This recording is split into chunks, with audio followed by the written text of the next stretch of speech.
Hello, friends, and welcome to the Exams Made Simple. And we are back again with the Hindu Complete Newspaper Analysis for 23rd of March 2021. तो 23 March 2021 का the Hindu newspaper analysis completely देखेंगे.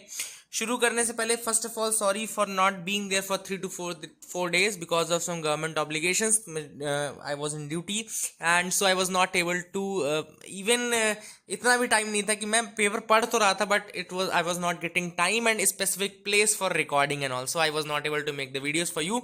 आई am very sorry. Now we are back on track again. तो फिर से शुरू करेंगे. जो भी 3 दिन का मिस हुआ है आपका, वो मैं आज या कल तक मैं कवर कर दूंगा. आपके पूरे वीडियोस में बना करके डाल दूंगा. आप देख लेंगे तो अच्छा रहेगा. Okay, so that is my promise to you. Let's start with today's news analysis. उसके पहले आज मैप ऑफ द डे. सीधे आज मैप ऑफ द डे से अपन स्टार्ट करेंगे.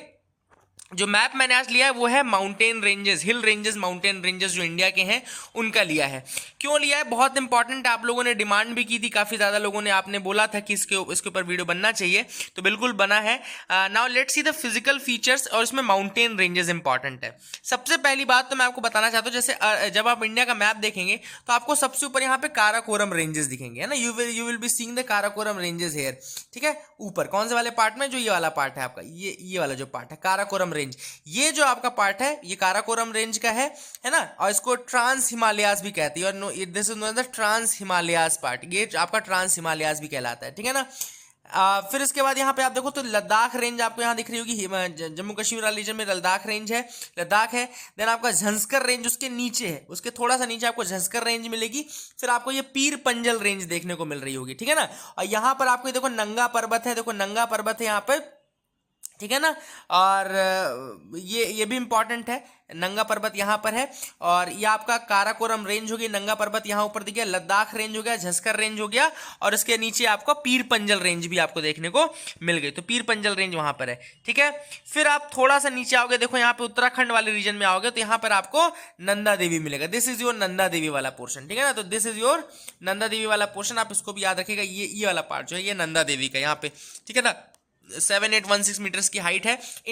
एक और चीज याद रखिएगा, जो एवरेस्ट है उसकी हाइट अभी बढ़ गई थी. अभी मैंने आपको रिसेंटली बताया था उसकी हाइट बढ़ी थी, 86 सेंटीमीटर इंक्रीज हुई है, यानी कि 8848.86 मीटर हो गई है. तो मतलब कि जो इसकी हाइट है वो 86 सेंटीमीटर से बढ़ी है. तो ये नंदा देवी का भी मैंने आपको पार्ट बता दिया. This is another thing which is important. थोड़ा सा आप मूव करेंगे यहाँ पे सिक्किम वाले रीजन में. जब आएंगे, जब आप सिक्किम हिमालयास के पास आएंगे तो यहाँ पे आपको कंचनजंगा दिखेगा. This will be the Kanchenjunga वाला पोर्शन योर. ठीक है ना. कंचनजंगा, इसको याद रखिएगा. That is another very high, बहुत ज्यादा हाई है. 8586 मीटर की है इसकी हाइट है. ठीक है ना. अब यहाँ पे नॉर्थ ईस्ट वाले पोर्शन में अगर आए तो देखो यहाँ पे पहले तो आपको ऑर्डर याद रखना है. कुछ हिल्स का जो मैं बता रहा हूँ उनका ऑर्डर याद रखना. West to east. कौन सा ऑर्डर है ये? वेस्ट टू ईस्ट का ऑर्डर है. और ये ऑर्डर है दाफला, मीरी, अभोर एंड मिश्मी. ये आपको याद रखना है. 4 ऑर्डर याद रखेंगे. दाफला, मीरी, अभोर एंड मिश्मी, ये 4 हिल्स हैं. दाफला हिल्स है, अभोर, मीरी हिल्स हैं, अभोर हिल्स हैं एंड मिश्मी हिल्स हैं. तो ये ऑर्डर रहता है west to east. Dafla, Miri, Abor and Mishmi. फिर आपका नीचे आपको ऑर्डर दिख रहा होगा गारो, खासी एंड जयंतिया हिल्स. ये मेघालय वाले रीजन में आते हैं. गारो, खासी एंड जयंतिया हिल्स. गारो, खासी एंड जयंतिया. फिर ये ऊपर से नीचे आपको यहाँ पे पटकाई बम दिख रहा होगा. पटकाई बम. फिर यहाँ पे मिकीर हिल्स एंड यहाँ पे नागा हिल्स. ठीक है ना. तो पटकाई बम, Mikir hills and Naga hills, ये भी आपको यहाँ पे थोड़ा नॉर्थ से साउथ का ऑर्डर यहाँ पे दिख रहा होगा. गारो, खासी, जयंतिया, डाफला, मीरी, अभोर एंड मिश्मी हिल्स देख लिए. और यहाँ पे बरेल रेंजेस है. जो नीचे आपका मणिपुर त्रिपुरा वाला पार्ट है, देखो वहाँ पे नागालैंड वाला पार्ट है, मिजोरम, नागालैंड, त्रिपुरा वाला पार्ट है, वहाँ पे बरेल रेंजेस आपको देखिए. This is the Barail range वाला पोर्शन. यहाँ पर आपको बरेल रेंजेस देखने को मिल रही है. नीचे मिजोरम में मिजो हिल्स आपको दिख रहा है. ठीक है. तो this is the part of your Purvanchal, या कहना चाहिए, सॉरी नॉट पूर्वांचल, ये कहना चाहिए आपको कि नॉर्थ ईस्ट वाला जो पार्ट है उसको, उसमें ये इंपॉर्टेंट माउंटेन हिल्स हैं. ठीक है. ये देख लिया अपन ने. आगे मूव करते हैं. यहाँ पे थोड़ा सा आते हैं. यहाँ पे जो आपका झारखंड वाला रीजन है, झारखंड वाला जो रीजन है वहां पे कुछ इंपॉर्टेंट फीचर्स हैं. जैसे कि यहाँ पे आपको हजारीबाग प्लेट्यू दिख रहा होगा. The Hazaribagh plateau is this one. Hazaribagh plateau जो है आपका ये झारखंड वाले रीजन के पास ही है. वहां पर आपका छोटा नागपुर प्लेट्यू भी है. छोटा नागपुर प्लेट्यू का रीजन है. उनके नीचे गर्जत हिल्स आपको दिख रहा होगा. ठीक है ना. तो हजारीबाग प्लेट्यू है, फिर छोटा नागपुर प्लेट्यू उसके नीचे है, और गर्जत हिल्स आपको यहाँ पे दिख रहा है. ठीक है. और इधर साइड हम आएंगे जैसे एमपी वाले रीजन में, तो एमपी में भी एक पार्ट है बुंदेलखंड का. ये एक्चुअली बुंदेलखंड वाला जो पार्ट है ये एमपी का ही एक फिजियोग्राफिक डिवीजन है। बघेलखंड भी मध्य प्रदेश का एक फिजियोग्राफिक डिवीजन है, ये याद रखेगा। बघेलखंड के ऐसे अगर एमपी देखो तो मध्य प्रदेश स्टेट के 7 फिजियोग्राफिक डिवीजंस हैं। उन 7 फिजियोग्राफिक डिवीजंस में एक पार्ट है आपका बुंदेलखंड, एक पार्ट है आपका इधर बघेलखंड, एक पार्ट है आपका ये मालवा रीजन भी एक पार्ट है, मध्य भारत पठार भी एक पार्ट। अब देखते हैं यहाँ पे थोड़ा और क्लियर हो गया मैप, पहले थोड़ा क्लियर नहीं तो ऊपर का पार्ट आप फिर से देख लो। यहाँ पे देखो, यहाँ पे आपको दिख रहा होगा काराकोरम, आप पूरा क्लियर दिख रहा होगा ना, जो भी पार्ट मिस हो रहा होगा वो क्लियर मैंने वैसे बता दिया आपको। ब्रह्मपुत्रा को तिब्बत में यारलंग जांगपो बोलते हैं। ये आपका डाफला और मिश्मी बस लिखा है यहाँ पे, लेकिन डाफला, मीरी, अभोर एंड मिश्मी ये ऑर्डर होता है। ऊपर पटकाई बम दिख रहा होगा आपको, मिकीर हिल्स, नागा हिल्स और नीचे गारो खासी जयंतिया, यानी यहाँ पे बरेल रेंजेस भी हमने देख लिए, ठीक है ना। थोड़ा सा आगे मूव करते हैं। यहाँ पे जो मैं आपको बता रहा था, यहाँ पे मध्य प्रदेश वाला रीजन, तो यहाँ पे आपको देखो बुंदेलखंड दिख रहा है, ये वाला पार्ट आपको बुंदेलखंड का दिख रहा है। एंड बुंदेलखंड ये वाला रीजन है जहाँ पर आपकी नदियाँ जैसे पार्वती रिवर है, इधर चंबल रिवर आ रही है आपका, इधर इंदौर साइड से, महू साइड से इसका ओरिजिन होता है। चंबल की ट्रिब्यूटरी देखो, बनास और पार्वती आपको चंबल की ट्रिब्यूटरी दिख रही होंगी, है ना। तो यहाँ पे हम बहुत सारी चीजें देख सकते हैं इस मैप से, जैसे चंबल की ट्रिब्यूटरी आपको बनस दिख रही है, यहाँ पर आपको पार्वती दिख रही है, यहाँ पर देखो यमुना की ट्रिब्यूटरी आपको बेतवा दिख रही है, यमुना की ट्रिब्यूटरी आपको बेतवा दिख रही है, और चंबल खुद यमुना की ट्रिब्यूटरी है। तो यमुना की ट्रिब्यूटरी में चंबल और बेतवा आ गई। यमुना खुद गंगा की ट्रिब्यूटरी है, गंगा ट्रिब्यूटरी में फिर यहाँ पे आपको सोन रिवर भी दिख रही होगी, सोन रिवर दिख रही है ना, ये भी आपको याद रखना है। फिर आप देखो एक और इंपॉर्टेंट फिजियोग्राफिक फीचर है नर्मदा रिवर का। जो नर्मदा रिवर है वो आपकी 2 रेंजेस, यहाँ पे विंध्यन रेंजेस है और दूसरी सतपुड़ा रेंजेस है, उनके बीच में लाई करती है। विंध्यन रेंज और सतपुड़ा रेंज के बीच में इसकी रिफ्ट वैली है। नर्मदा एक्चुअली एक रिफ्ट वैली रिवर है, तो यहाँ पर रहती है, ठीक है। फिर आपका यहाँ पे काठियावाड़ वाला जो रीजन है वो आपका गुजरात में, काठियावाड़ भी आपको दिख रहा होगा गुजरात वाले रीजन में, ये आपको दिख गया होगा, ठीक है ना। और इसके अलावा हम ऊपर थोड़ा राजस्थान वाले पार्ट में देख लेते हैं क्या क्या फीचर्स है वहां पे। तो राजस्थान में ग्रेट इंडियन डेजर्ट दिख रहा है, थार डेजर्ट वाला रीजन। फिर यहाँ पे बागर, ये आपने अगर बागर पढ़ा है, प्लेन्स वाला रीजन पढ़ा है, तो राजस्थान में बागर नाम की चीज होती है जहाँ पे थोड़ा फर्टिलिटी ज्यादा रहती है, वो वाले रीजन भी। राजस्थान प्लेन्स भी है, कहीं कहीं पे बीच में फर्टिलिटी आपको ज्यादा मिलेगी, तो इसके बारे में अगर आपने नहीं पढ़ा थोड़ा सा पढ़िएगा। फिर आपको अरावली रेंजेस मिलती है, अरावली रेंजेस की सबसे हाईएस्ट पीक है गुरु शिखर, 1722 मीटर की गुरु शिखर देखो अरावली की सबसे बड़ी हाईएस्ट पीक है, ठीक है ना। ये भी आप थोड़ा याद रख सकते हैं, ठीक। आगे मूव करते हैं। हम बात कर रहे थे यहाँ पर विंध्या रेंजेस की और सतपुड़ा रेंजेस की बात कर रहे थे।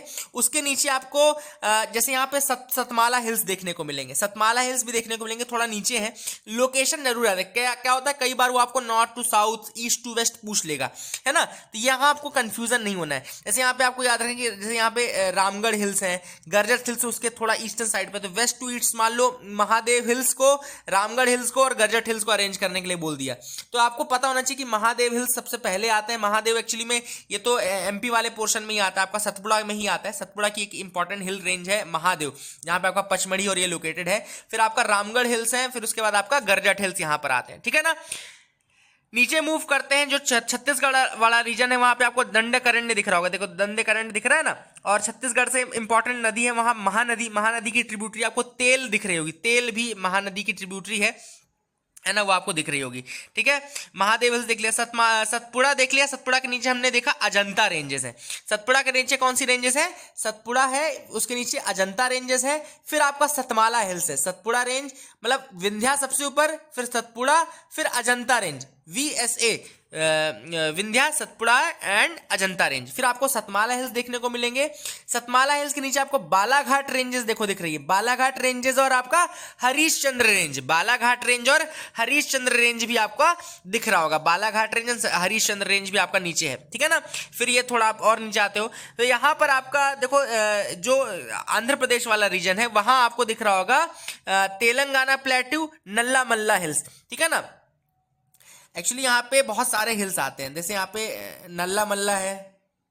फिर आपके जैसे वहाँ पे सबसे पहले यहाँ पे एक कोड बनाया था मैंने, ना पायल की झनकार से मैंने बनाया था, यानी कि नल्ला मल्ला, पालकोंडा, नालकोंडा, पालकोंडा और जावड़ी और शेवरॉय, ये ऑर्डर याद रखेगा। जावड़ी शेवरॉय ऊपर से नीचे का ऑर्डर है आपका, नालकोंडा पालकोंडा और नल्ला मल्ला पालकोंडा और जावड़ी और शेवरॉय ये ऊपर से नीचे है, आंध्र प्रदेश वाले रीजन में ये लाई करते हैं, जावड़ी शेवरॉय भी। ये नॉर्थ टू साउथ का ऑर्डर ही है, ना पायल की झनकार से, मैंने इसका कुछ ऐसे ही कोड बनाया था, है ना, ना पायल की झनकार से। तो ना is for Nalla Malla, P A is for Palkonda, ठीक है ना।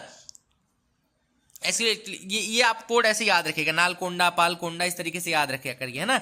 आगे थोड़ा और मूव करते, देखो यहाँ पे वेस्टर्न घाट्स वाला पार्ट है। वेस्टर्न घाट्स देखो अलग अलग पार्ट्स में डिवाइडेड, जैसे आपको वेस्टर्न घाट्स में कोंकण कोस्ट दिख रहा होगा, जो गोवा वाला पार्ट है वो कोंकण कोस्ट का है, उसके नीचे आपको मालाबार कोस्ट दिख रहा होगा। वैसे यहाँ पर आपको यहाँ पे यहाँ ऊपर जो उड़ीसा वाला रीजन है वहां पे उत्कल वाला पार्ट आता है, Utkal is for Orissa, Utkal is for Orissa, तो आप वो भी याद रख सकते हैं। फिर नीचे आपको कोरोमंडल यहाँ पे दिखता है ना, कोरोमंडल दिखता है। फिर आपका कार्डमम हिल्स सबसे नीचे, जो यहाँ पे कार्डमम हिल्स है, आपका कार्डमम हिल्स है, ठीक है ना। तो कार्डमम एक्चुअली यहाँ पे इलायची को ही बोलते हैं ना हिंदी में, कार्डमम नहीं, इंग्लिश में कार्डमम, सॉरी तो वो आप याद रखिएगा। और यहाँ पर आपको कुछ माउंटेन रेंजेस, जैसे यहाँ पे आपको दिख रहा होगा नीलगिरी हिल्स, नीलगिरी हिल्स भी इंपॉर्टेंट है, ऊपर है। नीलगिरी हिल्स में डोडा बेटा आता है, ये देखो यहाँ पे ये लिखा है डोडा बेटा इज देयर। देन आपका अनाईमुडी, तो डोडा बेटा की हाइट है 2637 और अनाईमुडी की है 2695, मतलब Anamudi is much higher than your Doda Betta is also, ठीक है ना। तो पूरा अगर आप सदर्न कॉम्प्लेक्स में ये पूरी चीज लेंगे तो आपको अनाईमुडी सबसे हाईएस्ट है, लेकिन अगर आप सिर्फ ये वाला रीजन लेते हो तो वहां पे डोडा बेटा हाईएस्ट है, ठीक है ना। ये भी आप याद रखिएगा, हमने ये भी देख लिया। फिर this was the map, I hope you got something to learn, आपको कुछ सीखने को मिला होगा। This was a good map, है ना, अच्छा मैप था, कुछ सीखने को अब जरूर आपको मिला होगा। Let's move ahead to the news analysis parts friends. Now आज की न्यूज एनालिसिस में आते हैं। सबसे पहले न्यूज जो फ्रंट पेज से है वो है नेशनल अवार्ड्स के लिए। तो 67th नेशनल फिल्म अवार्ड्स मिले, इसमें जो बेस्ट फिल्म थी वो मिली, best film was given to Marakkar Arambi Kadalinte, यानी कि सिम्हम मलयालम मूवी है, मरक्कार अरंबी कडलिंटे सिम्हम ये मलयालम मूवी है ना। ये आपको याद रखना। बेस्ट एक्ट्रेस का अवार्ड कंगना रनावत को मिला मणिकर्णिका और पंगा के लिए। बेस्ट एक्टर का अवार्ड जो है वो धनुष को मिला असुरन के लिए for Tamil movie, and Manoj Vajpayee को मिला भोसले फॉर हिंदी, ठीक है ना। तो ये भी आप याद रख सकते हैं। This were some of the awards given in this national film award, 67th national film award था। अब amid protest Lok Sabha passes the GNCTD bill amendment bill. तो जीएनसीटीडी अमेंडमेंट बिल जो है काफी ज्यादा कंट्रोवर्शियल बिल है, और आज के न्यूज़पेपर में पूरा का पूरा एडिटोरियल आया है इसके ऊपर, हम डिस्कस करेंगे आज उसको, काफी डिटेल में डिस्कस करने वाले हैं। जीएनसीटीडी बिल का फुल फॉर्म क्या है? It is actually the government of national capital territory of Delhi. ये देखो यहाँ पे लिखा है government of national capital territory of Delhi amendment bill 2021। तो जीएनसीडीटी यानी कि government of national capital territory of Delhi amendment bill. अब इस बिल में बहुत सारे प्रोविजंस हैं जो कि बहुत ज्यादा अनप्रेसिडेंटेड पावर दे देते हैं टू द लेफ्टिनेंट गवर्नर।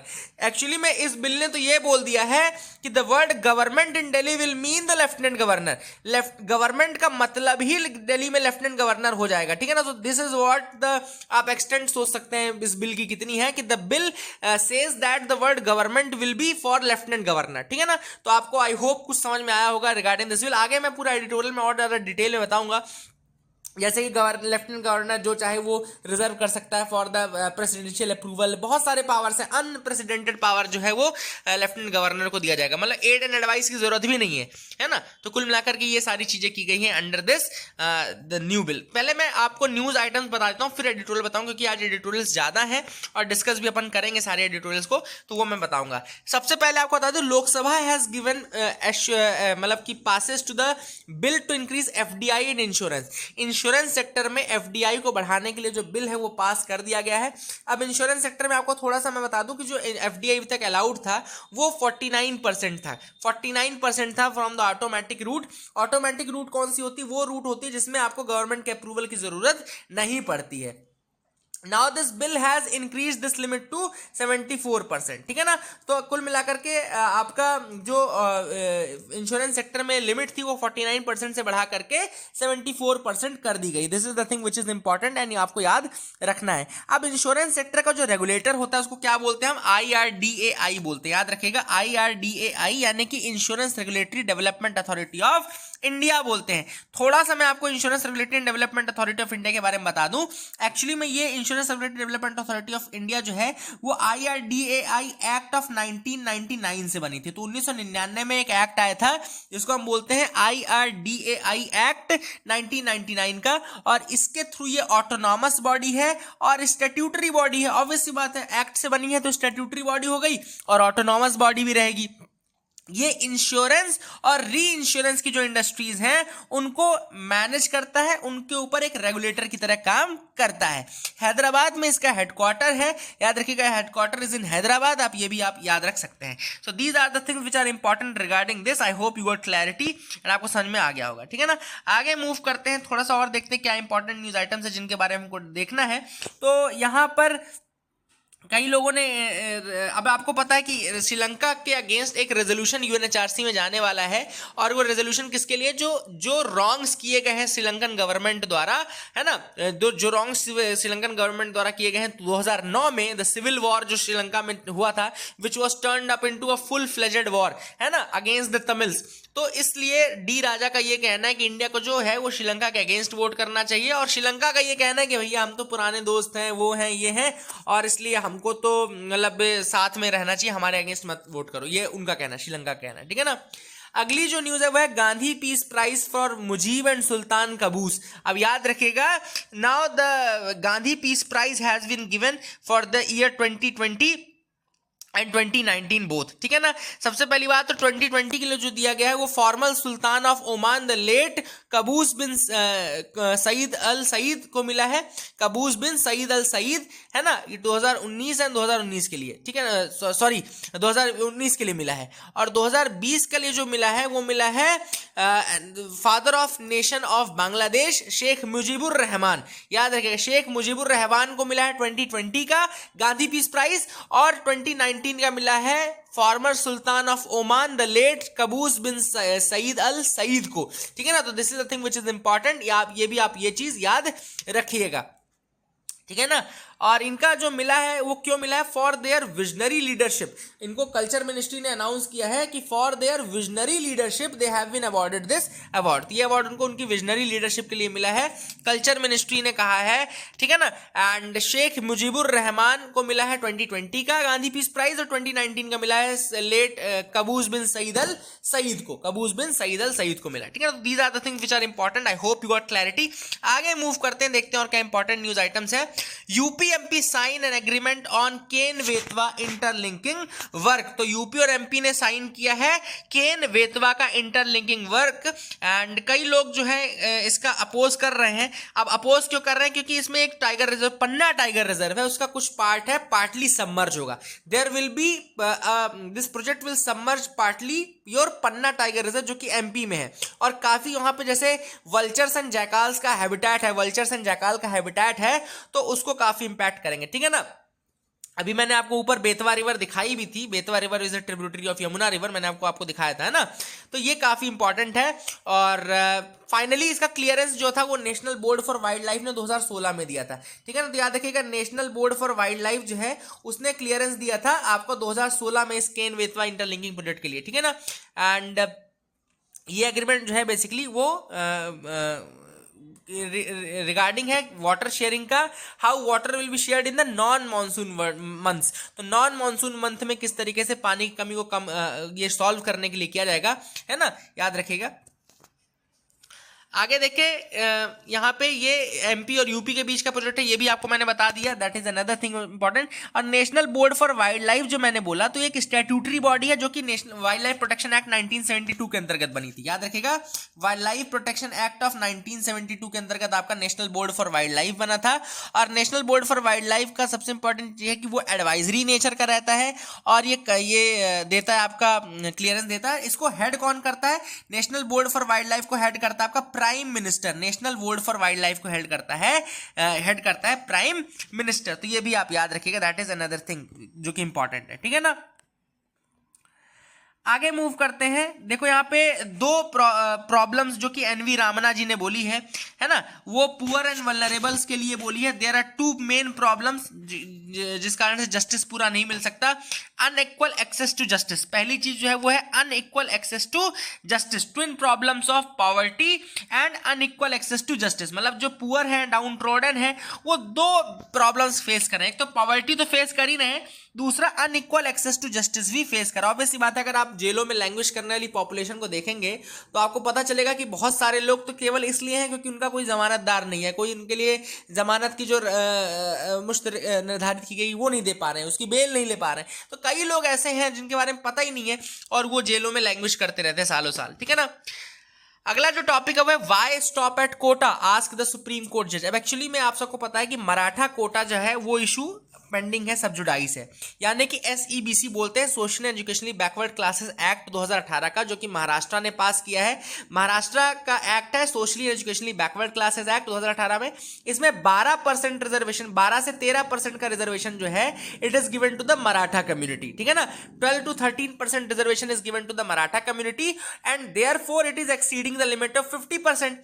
50% की जो लिमिट थी वो 1992 का केस था इंदिरा साहिनी का, जिसमें फिक्स की गई थी। तो अब चूंकि बहुत सारे स्टेट्स, तमिलनाडु हो गया और दूसरे स्टेट्स हो गए जिन्होंने कि 50% की लिमिट को ब्रीच किया है, MP भी हो गया, तो अब ये सवाल ये होता है कि जब सारे स्टेट्स लिमिट ब्रीच कर रहे हैं तो लिमिट का कोई मतलब भी है या नहीं है, मतलब उस 50% की लिमिट का क्या मतलब है अगर हर स्टेट उसको ब्रीच ही कर रहा है। तो यहाँ पे इसको चेक किया जा रहा है बाय द सुप्रीम कोर्ट, और उनमें से एक जज ने बहुत अच्छी चीज बोली कि why are you people are only harping about the Kota.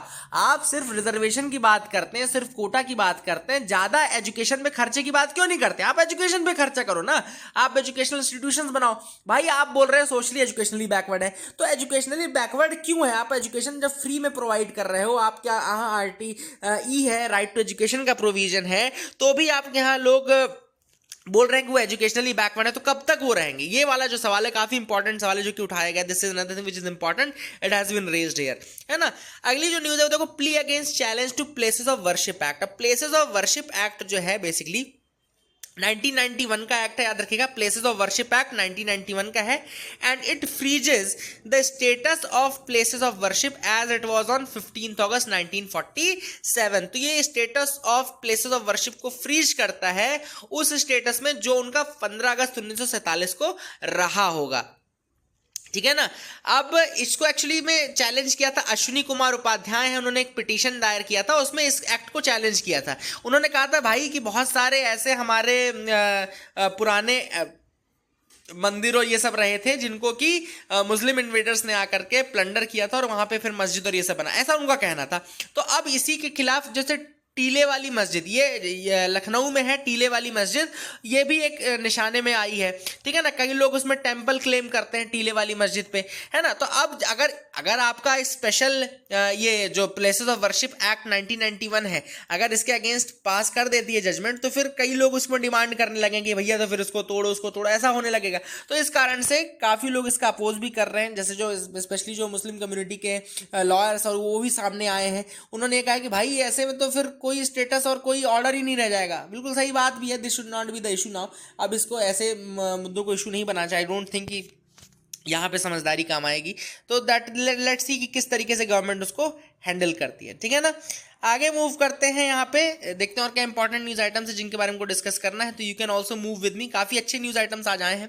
Vessels in disputed sea are fishing boats China. अब यहाँ पर क्या है, फिलीपींस ने क्लेम किया है कि उनका जो पलावन आइलैंड है, पलावन आइलैंड एक्चुअली में क्या है, उनके स्पेशल इकोनॉमी उनके EEZ के अंदर आता है, 200 नॉटिकल माइल्स के अंतर्गत आता है, ठीक है ना। आपका पलावन आइलैंड जो है that comes under their 200 nautical miles area. और यहाँ पर जो है आपके चाइना का एक वेसल है बाकायदा, वहाँ पर वो कर रहे हैं, मतलब मछली मार रहे हैं, मछली पकड़ रहे हैं। So this is what they are doing. Actually में उन्होंने तो यही कहा कि हम यहाँ मछली मारने गए थे हम तो बेसिकली इनका क्लेम ये है कि ये बिल्कुल एक तरीके से वायलेशन है टेरिटोरियल इंटीग्रिटी का, ये वायलेशन है जो मैरीटाइम राइट्स है उनका वायलेशन है, ठीक है ना। UK to unveil global focus in defence modernisation plans. तो अब यूके ने बहुत एक इंपॉर्टेंट चीज है जो कि रिलीज रिलीज की है। यूके मंडे को अनवील करेगा anticipated military modernisation plans. Okay, तो यूके यानी कि यूनाइटेड किंगडम क्या रिलीज करेगा? Military modernisation plans. And they have vote to bolster defence of British interest, मतलब जो ब्रिटिश इंटरेस्ट हैं, ब्रिटिश के लोग हैं, उनके सिक्योरिटी को, डिफेंस को काफ़ी स्ट्रेंथन करने वाला है। ऑल मल्टीपल डोमेन्स में ये बेसिकली कहना चाहिए कि उसकी सिक्योरिटी को बढ़ाएगा, है ना, in all corners of the globe. Defence in a competitive as, जो रिपोर्ट आई है इसका नाम है defence in a competitive as. अब ये बेसिकली वहाँ की नेवी को, उनके ग्लोबल फुटप्रिंट को इंक्रीज करने के लिए, नेवी को ग्लोबल फुटप्रिंट को इंक्रीज करने के लिए है। And it comprises promises more ships, more submarines and sailors and transformation of the Royal Marine into a new unit called Future Commando Force। तो Royal Marine को ये Future Commando Force में convert करेंगे। New commando force will be constructed, नए ships आएंगे, submarines आएंगे, sellers आएंगे, और रॉयल मैरीन को कन्वर्ट करेंगे किसमें? फ्यूचर कमांडो फोर्स में। They will convert this into future commando force. तो ये भी एक इंपॉर्टेंट चीज है जो कि हुई है। आई hope you got clarity regarding that. Centre Reddy's draft plan for district wise export promotion. Centre ने डिस्ट्रिक्ट वाइज एक्सपोर्ट प्रमोशन के लिए ड्राफ्ट प्लान बना लिया है। अब सेंट्रल, अब क्या देखो, ये एक्चुअली में डिस्ट्रिक्ट वाइज एक्सपोर्ट प्रमोशन जब भी आप सुने तो इसमें याद रखिए कि ये एरिया बेस्ड अप्रोच होता है। जैसे लीड बैंक स्कीम थी ना, लीड बैंक स्कीम कब आई थी आपकी? वो आई थी आपका 1969 में आई थी। लीड बैंक स्कीम आई थी 1969 में। और जैसे आपकी लीड बैंक स्कीम होती है ना, वैसे ही आपका ये एरिया बेस्ड अप्रोच भी होता है। इसमें एरिया पे फोकस किया जाता है, फोकस्ड एरिया अप्रोच रहती है, और एक डिस्ट्रिक्ट में जो भी एक्सपोर्ट प्रमोशन के लिए जरूरत चीजें हैं वो सारी प्रोवाइड की जाती हैं, ठीक है ना। So government has रेडीड this draft of district wise export promotion plan for 441 districts in the country, है ना। 451 डिस्ट्रिक्ट्स के लिए इसने किया है। और क्यों किया है? For the double digit export growth, मतलब इनमें double digit export growth achieve करना है 3 से 5 सालों के बीच में। कॉमर्स मिनिस्ट्री के अंतर्गत ये काम है। और एक्सपोर्ट रैंकिंग जो है हमारी वो बढ़ाने की कोशिश की जा रही है। एक्सपोर्ट की रैंकिंग जो है, ऑब्वियसली बात है, हमने रिसेंटली ये भी बोला था कि हम एक्सपोर्ट रैंकिंग इंडेक्स में अपनी रैंक बढ़ाना चाहते हैं। और फॉरेन ट्रेड जो है वो उसमें काफ़ी इंपॉर्टेंट, मतलब वो काफ़ी इंपॉर्टेंट है जीडीपी के लिए, इकोनॉमी के लिए, तो उसमें अपना रोल हम इंपॉर्टेंट बढ़ाना चाहते हैं। इसके लिए state and district export promotion committees ही बनाई जाएंगी, यानी कि state and district export promotion committees बनाई जाएंगी जो कि एक्सपोर्ट को प्रमोट करने में काम करेंगे, ठीक है ना, याद रखिएगा। नाउ मूव करते हैं, workers in government contracts must possess the skill certificate. Government ने कहा है कि जितने भी वर्कर्स गवर्नमेंट कॉन्ट्रैक्ट में रहेंगे उनको स्किल सर्टिफिकेट पजेस करना जरूरी है। अब इसके लिए उन्होंने ये बोला है कि देखो क्या होता है, स्किल सर्टिफिकेट नहीं रहता है अगर, तो क्या होता है, जो कॉन्ट्रैक्टर्स रहते हैं वो किसी को भी आधे पौने दामों में ला लेते हैं, उसका एक्सप्लॉयटेशन करते हैं, ये सब करते हैं। तो अगर उनके पास स्किल सर्टिफिकेट रहेगा तो एक्चुअली वो एक वेज, लिविंग वेज पा पाएंगे, और उनको गवर्नमेंट को भी सिक्योरिटी रहेगी कि हाँ भाई ऐसे आधे पौने किसी भी व्यक्ति से नहीं कराया जा रहा है, एक ट्रेंड व्यक्ति से कराया जा रहा है। तो इंडिया की केवल 2.4% वर्कफोर्स है जिसको कि विच इज फॉर्मली ट्रेंड, जो कि फॉर्मली ट्रेंड है। पीरियोडिक लेबर फोर्स सर्वे के अकॉर्डिंग केवल 2.4% India's workforce is formally trend, और इसको हमको बढ़ाने की जरूरत है। तो इसमें क्या होगा कि एक ट्रेनिंग का कल्चर ही बढ़ेगा, लोग सर्टिफिकेट के लिए जाएंगे और ट्रेनिंग करेंगे तो उनकी स्किल्स बढ़ेंगी तो ऑब्वियसली बात है इकोनॉमिक डेवलपमेंट यानी कि ह्यूमन रिसोर्स डेवलपमेंट होगा, जिससे कि अल्टीमेटली आपका इकोनॉमिक डेवलपमेंट होगा। और इशू यही था कि लोअर वेजेस पे करते हैं, ठीक है ना, तो वो सारी चीजें जो है वो इशू दूर रहेगा। RBI panel names panel for bank licences. तो आरबीआई ने एक पैनल बनाया है जिसके हेड कौन है आपका? Shyamala Gopinath. Shyamala Gopinath will head this committee, standing external advisory committee, जिसको SEAC बोलते हैं, standing external advisory committee for evaluating application for universal and small finance bank. तो स्मॉल फाइनेंस बैंक्स को लाइसेंस देने के लिए और इसमें universal and small finance banks के लिए एप्लीकेशन, उनकी एप्लीकेशन के लिए ये श्यामला गोपीनाथ कमेटी बनाई गई है। स्मॉल फाइनेंस बैंक, आपको बता दूं कि स्मॉल फाइनेंस बैंक ओपन करने के लिए कुछ कंडीशंस है, जैसे कि 10 साल का एक्सपीरियंस होना चाहिए बैंकिंग फाइनेंस में, ठीक है ना। And companies and societies owned and controlled by residents will be eligible to set up small finance bank, मतलब कि ऐसे कंपनीज एंड ऐसी सोसाइटी जो कि रेसिडेंट्स द्वारा कंट्रोल की जाती है वही एलिजिबल रहेंगी। Then NBFCs, MFIs, local area banks, इनको कन्वर्ट आप कर सकते हैं for small finance bank.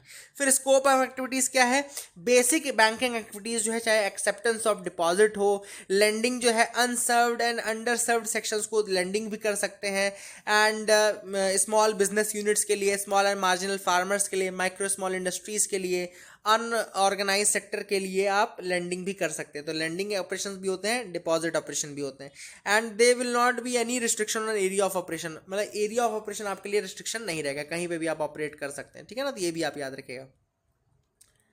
CCI cuts promotion price of cotton as one time correction. तो सीसीआई ने कि कॉटन कॉर्पोरेशन ऑफ इंडिया जो है उसने प्राइस कट किए हैं। कॉटन कॉर्पोरेशन ऑफ इंडिया बता दूं गवर्नमेंट ऑफ इंडिया एजेंसी है जो कि diverse activities related to trade procurement and export of cotton, मतलब कि trade procurement and export of cotton से जुड़ी हुई एक्टिविटीज कैरी ऑन करता है आपका कौन, cotton corporation of India. It's a public sector agency which is responsible for equitable distribution of cotton. एक पब्लिक सेक्टर एजेंसी है, कॉटन के इक्विटेबल डिस्ट्रीब्यूशन की जानकारी रखती है, ये काम करती है ना, कॉटन के इंपोर्ट के बारे में काम करती है। और 31 जुलाई 1970 में ये कंपनीज एक्ट 1956 के तहत बनी थी। कंपनीज एक्ट 1956 के तहत ये 31 जुलाई 1970 में बनी थी, आप ये भी याद रख सकते हैं, ठीक है ना। तो आगे मूव करते हैं, एडिटोरियल सेक्शन में आएंगे, है ना। पहले एक और चीज, fix responsibilities of the trading halt at SEBI and SEBI tells NSE. NSE में क्या हुआ था, ट्रेडिंग 24 फरवरी को रुकी थी, तो सेबी ने कहा है कि भैया किसी ना किसी को तो आपको वो देना ही पड़ेगा, ठीक है ना, किसी ना किसी के ऊपर आपको रिस्पॉन्सिबिलिटी लगानी पड़ेगी, ठीक है। तो इसमें थोड़ा सा मैं आपको बता दूं कि जो आपका सेबी है वो रेगुलेटर है सिक्योरिटीज मार्केट का। 1992 में इसको स्टैट्यूटरी बनाया गया था, बन तो ये 1988 में ही गया था, लेकिन 1992 में इसको स्टैट्यूटरी बनाया गया था। एनएसई आपका नेशनल स्टॉक एक्सचेंज है, leading government owned stock exchange of India है, मुंबई महाराष्ट्र में लोकेटेड है, 1992 में स्टैब्लिश हुआ था। एंड इसके अलावा बीएसई जो है आपका बॉम्बे स्टॉक एक्सचेंज बोलते हैं इसको फॉर्मली, और ये दलाल स्ट्रीट मुंबई में लोकेटेड है, 1875 में बना था, एशिया का ओल्डेस्ट स्टॉक एक्सचेंज है और ये वर्ल्ड का 7th लार्जेस्ट स्टॉक एक्सचेंज भी है। निफ्टी फिर क्या है, benchmark Indian stock market index है, benchmark Indian stock market index है जो कि लगभग वेटेड एवरेज लेता है 50 of India's largest companies, India की 50 बड़ी कंपनीज का वेटेड एवरेज निकाला जाता है, उससे एक बेंचमार्क बनाया जाता है एनएसई के लिए, वो निफ्टी कहलाता है। और बीएसई सेंसेक्स जो होता है वो free float market weighted stock market index है 30 कंपनीज का, तो सेंसेक्स 30 कंपनीज का है, मार्केट वेटेड स्टॉक मार्केट का, बीएसई याद रखिएगा। फिर बीएसई ने आपका एक डॉलेक्स नाम से बनाया था, डॉलर बेस्ड, आपका डॉलर लिंक्ड वर्जन जो सेंसेक्स का है वो डॉलेक्स कहलाता है। तो ये सारे कुछ बेसिक फैक्ट्स है जो मैंने आपको बता दिए। मूव करते हैं थोड़ा एडिटोरियल सेक्शन की तरफ।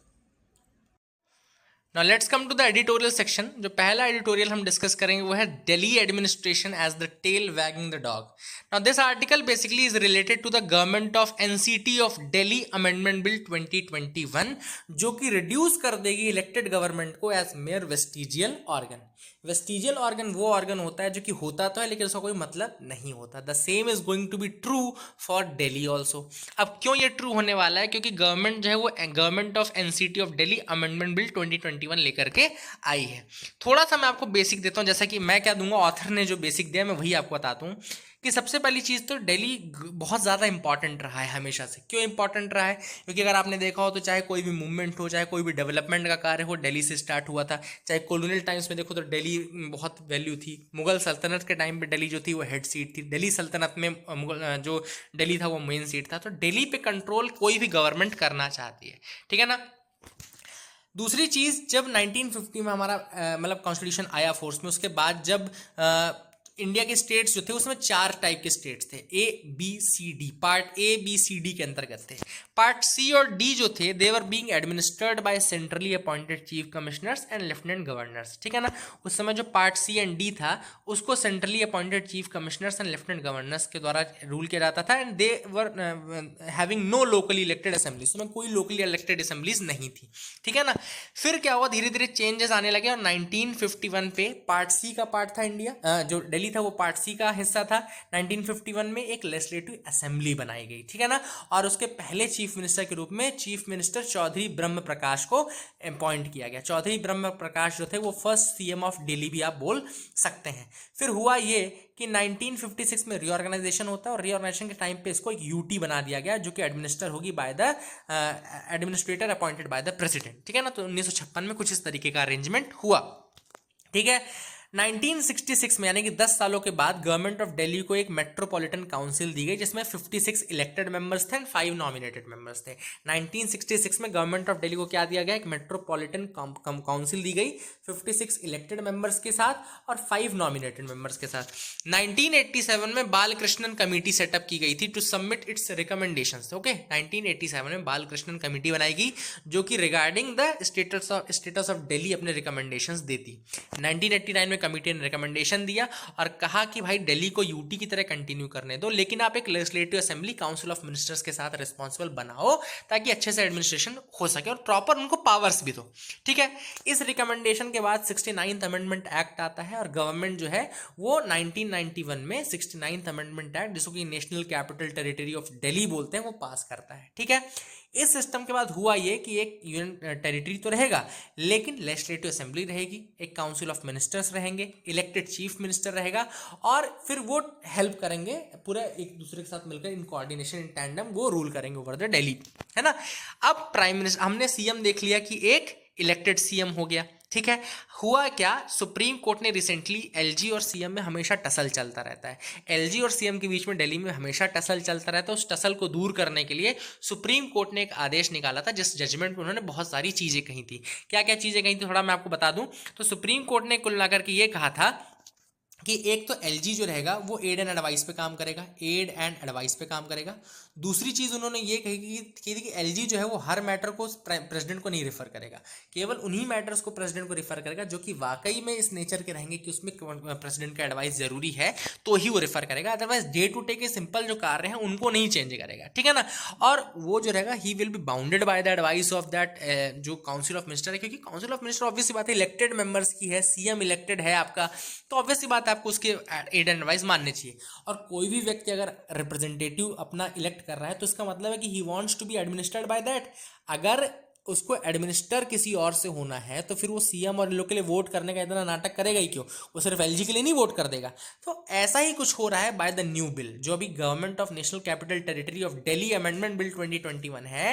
ये कुछ इसी तरीके की चीजें ला रहा है कि इसने जो बना दिया है कि कुल मिला के सारी पावर्स का जो सर्वे सर्वा है वो एलजी रहेगा and it reduces the elected government to a mere vestigial organ and elevates the centrally appointed LG to a position of viceroy। मतलब कि LG की पोजीशन तो ऐसी हो गई है जैसे उस जमाने में वाइसरॉय की थी, है ना, गवर्नर जनरल और वाइसरॉय बनाते थे ना ब्रिटिशर्स, उतनी ज्यादा प्लेनिपोटेंशियरी पावर्स, मतलब कि सारी पावर्स उनके पास दे दी। इनफैक्ट इतनी बड़ी पावर दे दी कि गवर्नमेंट ऑफ दिल्ली का मतलब ही लेफ्टिनेंट गवर्नर हो गया। इतना बड़ा, इतनी बड़ी बात अब सोचो, बोल दी गई है कि गवर्नमेंट ऑफ दिल्ली का मतलब ही लेफ्टिनेंट गवर्नर हो गया। एंड अगर लेफ्टिनेंट गवर्नर परमिट नहीं करेगा तो इलेक्टेड गवर्नमेंट कोई काम नहीं कर पाएगी। कोई भी काम करने के लिए पहले आपको लेफ्टिनेंट गवर्नर की परमिशन लेनी पड़ेगी। दूसरी चीज, आपको कोई भी चीज अगर करनी है, कोई भी नया काम करना है तो you will have to seek the opinion of LG first. तो मतलब कि मेरा ये पूछना है कि जो वो इलेक्टेड आए, जो इलेक्टेड वो मेंबर्स आ रहे हैं, जो इलेक्टेड सीएम और इस तरह के काउंसिल ऑफ मिनिस्टर बन रहे, उसका काम क्या है? अगर वो हर चीज पूछ के ही करेगी तो उसका फिर काम कहाँ रह जाएगा? नहीं रह जाएगा कोई काम। तो that is what the author is also asking the same question, ठीक है ना। मैंने ये आपको बताई दिया कि जो मेन मतलब है गवर्नमेंट ऑफ दिल्ली का लेफ्टिनेंट गवर्नर ही हो गया है, ठीक है। Now if the bill is passed by both the houses of the parliament as it seems so, मतलब कि जैसा कि प्रतीत हो रहा है कि ये बिल पास हो जाएगा, it will be a case of unelected tail wagging the elected dog. कुल मिलाकर के कुछ ऐसा केस होगा कि एक अनइलेक्टेड टेल है which is wagging the elected dog. Now the population of Delhi अगर देखा जाए which counts among the highest in the world, population of Delhi बहुत ज्यादा है, ऐसा नहीं, कम पॉपुलेशन है, and they are voting for a unrepresentative administration. कुल मिला के वोट किसके लिए कर रहे हैं? एक अनरिप्रेजेंटेटिव एडमिनिस्ट्रेशन के लिए, क्योंकि उनके हाथ में तो कुछ है ही नहीं, उनको तो हर चीज की परमिशन एलजी से लेनी है। और एलजी जो रहेगा वो रूल कर रहा होगा इनडायरेक्टली, है ना। और आप उसको चेंज कब कर सकते हो, जब सेंट्रल गवर्नमेंट चाहेगी, है ना। मतलब आपके हाथ में कोई पावर नहीं है। सेंट्रल गवर्नमेंट अगर चेंज होगी तो हाँ, अगर सेंट्रल गवर्नमेंट चेंज होगी तो वो जरूर चेंज हो जाएगी, ठीक है ना। And there can be no recourse to the ballot box to hold accountable and unelected centrally appointed government. किसी भी अनइलेक्टेड सेंट्रली अपॉइंटेड व्यक्ति को आप रिस्पॉन्सिबल नहीं ठहरा सकते। एलजी जो है वो किसी इसी तरीके का व्यक्ति है जो कि आप जिसको आप रिस्पॉन्सिबल नहीं ठहरा सकते हो। क्यों? क्योंकि he is not actually being elected by you, वो तो इलेक्ट ही किसी और के माध्यम से हो रहा है, ठीक है ना। तो that is the main problem. Now supreme court has already cautioned, supreme court ने ऑलरेडी कॉशन किया था कि interpretation can not ignore the conscience of the constitution. आप इंटरप्रेट करो लेकिन that should not ignore the conscience of the constitution. और यही चीज है जो कि इस एक्ट के थ्रू हो रही है कि पार्लियामेंटेरियंस ने जो किया है, जो ये बिल्कुल एक तरीके से जो इलेक्टेड गवर्नमेंट उससे पावर छीन करके एक पूरे व्यक्ति को दे देना, that is not rule of a democratic government. So this is what the author says in this article. I hope you got clarity regarding the same. दूसरा आर्टिकल हम देखते हैं, ये है no rights despite the reforms. अब ये जो article लिखा गया है that is written for the GCC यानी गल्फ कॉर्पोरेशन काउंसिल जो है उसके ऊपर ये आर्टिकल लिखा गया है। And if you see closely that it is talking about the Qatar and कफाला system, it is talking about the Qatar and कफाला सिस्टम, ठीक है ना। अब देखो है क्या कि जीसीसी में अगर हम देखें तो कतर जो है वो रिचेस्ट है। अगर पर कैपिटा की बात करें, जीसीसी के मेंबर्स कौन कौन से हैं, तो ये बहरेन है, कुवैत है, ओमान है, कतर है, सऊदी अरेबिया, यूएई। लिख लो आप लोग, Bahrain, Kuwait, Oman, Qatar, Saudi और यूएई, ये मेंबर्स हैं जीसीसी के, ठीक है ना। और इसका जो चार्टर है वो 1981 में if I am not wrong वो साइन हुआ था, ठीक है। तो ये भी आप लिख सकते हैं। अभी 2022 में कतर में होने वाला है वर्ल्ड कप, लेकिन थोड़ा अपोजिशन चल रहा है। अपोजिशन क्यों चल रहा है? क्योंकि कतर जो है वहां पर जो राइट्स हैं, लेबर्स के राइट्स हैं, जो माइग्रेंट वर्कर्स के राइट्स हैं, उनका रिस्पेक्ट नहीं होता है। इसका सबसे बड़ा जो रीजन था वो कफाला सिस्टम था। बीच में ये जरूर उन्होंने बोला था कि हमने कफाला सिस्टम को काफी रिफॉर्म कर लिया है, रिफॉर्म्स करते जा रहे हैं, बट रिफॉर्म हो रहा है लेकिन उसका राइट्स नहीं मिल रहा है। Labours are not getting their rights and Qatar is falling short of upholding the basic rights of the migrant workers. जो बेसिक राइट्स है माइग्रेंट वर्कर्स के, वो भी अपहोल्ड करने में सफल नहीं हो पा रहा है, ठीक है ना। देखो सबसे बड़ी बात यहाँ पर हुई है, अगर आप देखें कतर में तो 2 से 3 लाख लगभग माइग्रेंट्स वहाँ पे काम करते हैं। 2 से 3 लाख माइग्रेंट्स वहाँ पे काम करते हैं and it is unjustifiable when dependency on migrants is inarguably permanent. आप परमानेंट, आपकी डिपेंडेंसी परमानेंट है, लेकिन आप वहाँ पे लेबर्स को दर्जा क्या दिया जाता है? माइग्रेंट लेबर को टेम्पररी या गेस्ट बोला जाता है। मतलब एक तरीके से आप उनसे काम परमानेंट नेचर का ले रहे हो, लेकिन आप उनको बोल क्या रहे हो? गेस्ट बोल रहे हो, आप उनको टेम्पररी बोल रहे हो, ठीक है ना। दूसरी चीज जो यहाँ पे कफाला के अंदर देखी गई कि there is no attempt to curb the unchecked powers of the कफील। कफील की पावर अनचेक्ड है, कफील की बहुत ज्यादा पावर है। एंड वहां पर दिक्कत हो रही कि कफील अगर चाहे तो जिसको उसने स्पॉन्सर किया है, कफील का सिस्टम, कफाला सिस्टम यही होता है कि कफील एक स्पॉन्सर करता है वर्कर को, और जिस वर्कर माइग्रेंट लेबर को वो स्पॉन्सर करता है उसको चाहे तो डिटेन कर ले, अरेस्ट कर ले, डिपोर्ट कर ले विदाउट एनी ड्यू प्रोसेस, बिना किसी ड्यू प्रोसेस के, ठीक है ना। And charges of absconding are use to keep workers in abusive employment. तो उनके ऊपर कई बार चार्जेस लगा करके उनको एब्यूसिव इन्वायरमेंट में रखा जाता है, उनको बेसिक राइट्स नहीं जाते, वर्किंग कंडीशन बहुत ज़्यादा डिटेरियोरेटेड में उनको रखा जाता है। विमेंस को लेबर लॉस के अंदर इंक्लूड ही नहीं किया जाता। विमेन लेबर्स को, माइग्रेंट लेबर जो विमेन है उनको लेबर लॉस के अंतर्गत इंक्लूड ही नहीं किया जाता। They are trapped within the households at the mercy of the employer, वो मर्सी ऑफ द एम्प्लॉयर पर रह जाती हैं। And they do not enjoy the most basic of the freedoms, बहुत बेसिक फ्रीडम्स भी वो एंजॉय नहीं करती हैं। And they are not getting access to the modes of communication as well. तो मतलब आप उनको मोबिलिटी का अधिकार नहीं दे रहे, फ्रीडम ऑफ मोबिलिटी का अधिकार नहीं दे रहे हो, आप उनको जो कहना चाहिए कि कम्युनिकेशन का अधिकार नहीं दे पा रहे हो, आप उनको कुछ कोई चीज़ प्रोवाइड नहीं कर रहे हो, ठीक है ना। These are the most basic freedoms which are taken. उसके अलावा आप उनको एब्यूसिव एनवायरनमेंट रख रहे हो। सो ये सारे इश्यूज हैं जिसको जल्द से जल्द जो है वो कतर को सॉल्व करना चाहिए। एंड कतर में रिफॉर्म्स तब माने जाएंगे जब एक्चुअल में वहाँ पे लेबर्स की, माइग्रेंट वर्कर्स की कंडीशन इंप्रूव होगी, ना कि जब तक वो बोलेंगे। तीसरा जो आर्टिकल है एन अनकंसाइनेबल एक्ट, ये लिखा गया है regarding the recent double speak और double speak of Indian government. जैसे कि अगर आप इंडियन गवर्नमेंट का देखो तो इंटरनेशनल प्लेटफॉर्म से हम ह्यूमन राइट्स की बहुत ज़्यादा बात करते हैं, पर वहीं पे एक कम्युनिटी ऐसी है जो हमारे बिल्कुल नेबरहुड में है, रोहिंग्यास, जिनका म्यांमार में काफ़ी ज़्यादा परसिक्यूशन चल रहा है, ठीक है ना, रोहिंग्या कम्युनिटी का परसिक्यूशन चल रहा है। साथ ही साथ अभी जैसे रिसेंटली हमने देखा कि म्यांमार में एक और बड़ा इवेंट हुआ कि वहां की जो elected government of the Myanmar was overtaken by the military junta has taken over that, elected the liberty is hanging on the roads outside, liberty जो है बाहर लटक रही है वहां पर, कई ज्यादा वहां पर कहना चाहिए violations of human right acts have been seen there, rule of law पूरा रास्ते में लेटा हुआ है, रूल ऑफ लॉ, ये सारी चीजें हो रही है, ह्यूमन राइट्स का वायलेशन है। ऐसे में हमारे यहाँ अगर वहां से कोई माइग्रेंट आ रहा है या वहां से परसिक्यूशन से बच करके कोई आ रहा है तो हम उसको क्या बोल रहे हैं, इलीगल इन्फ्लक्स बोल रहे हैं। जो होम मिनिस्ट्री का आदेश आया उसमें इलीगल इन्फ्लक्स रोकने की बात की जा रही है। The ministry of home affairs has recently issued a dictate to border states to check the illegal influx from Myanmar to India. दूसरा जो हम टर्म दे रहे हैं वो हम उनको रेफ्यूजी भी नहीं बोल रहा, अगर हम उनको इलीगल माइग्रेंट या इलीगल इन्फ्लक्स बोल देंगे तो वो रेफ्यूजी भी नहीं रह जाएंगे। ऐसे में ऑथर ने एक इंटरनेशनल लॉ का बहुत important principle, the principle of non refoulement के बारे में बताया है। नॉन रिफाउलमेंट का प्रिंसिपल जो है वो क्या बोलता है कि कोई कंट्री जो है अगर उसने मतलब कि जो रेफ्यूजी कन्वेंशन है, रेफ्यूजी कन्वेंशन कब आया था, 1981 में आया था, याद रखिएगा रेफ्यूजी कन्वेंशन 1981 में आया था। और ये जो रेफ्यूजी कन्वेंशन है ये क्या बोलता है, ये बोलता है कि एक प्रिंसिपल ऑफ नॉन रिफाउलमेंट है, मतलब अगर कोई व्यक्ति परसिक्यूशन के डर से आपके यहाँ आया है तो वो रेफ्यूजी कहलाएगा, और परसिक्यूशन के डर से अगर वो आया तो आप उसको रिफाउल यानी दोबारा वहां वापस नहीं भेज सकते हो, आप उसको वापस नहीं कर सकते हो। क्यों? क्योंकि ऑलरेडी वो परसिक्यूशन से बच के आया, तो on humanitarian grounds you can not refoule that person, आप उसको वापस नहीं भेज सकते हो। लेकिन इंडिया क्या कर रहा है, they are deporting the Rohingyas. दूसरा इन्होंने एक और बॉडी के बारे में ऑथर ने बताया, independent investigative mechanism for Myanmar. Independent investigative mechanism for Myanmar क्या है, एक यूएन एस्टैब्लिश्ड बॉडी है, it is a UN established body जो कि क्या काम करती है, it is mandated to investigate and build case files for international crimes committed in Myanmar since 2011। 2011 के बाद से जो भी इंटरनेशनल क्राइम्स कमिट हुए हैं म्यांमार में against the individuals, against the human rights, against the particular community, उन सबको इन्वेस्टिगेट करने का काम मैंडेट किसके पास है, investigative mechanism for Myanmar. Okay, याद रखिएगा independent investigative mechanism for Myanmar, ठीक है ना, that is the thing which is important. India must shelter these individuals and allow the IIMM access should they indicate willingness to cooperate in the international investigation. तो India must shelter the individuals also, कुछ लोगों को जो persecution से भाग रहे हैं उनको शेल्टर देना चाहिए।